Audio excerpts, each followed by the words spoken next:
আমি একটি হাদিসের প্রেমে পড়েছি। আপনি যখন নিজ কক্ষে নীরবে কান্না করবেন, আল্লাহ তখন ফেরেশতাদের উদ্দেশ্য করে বলেন, কোন জিনিস আমার বান্দার চোখে পানি আনল?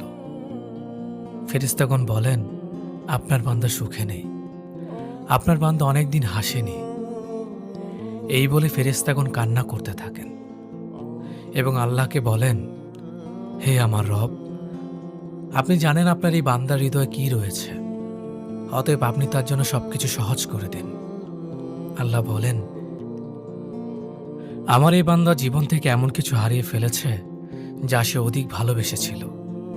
অতএব আল্লাহ বলেন, আমি শপথ করছি, আমার এই বান্দা তার জীবন থেকে যা হারিয়েছে তার চেয়ে উত্তম জিনিস আমি তার জীবনে এনে দেব, যা দেখে দুনিয়া ও আখিরাতের সবাই বিস্মিত হবে। সুবহানাল্লাহ।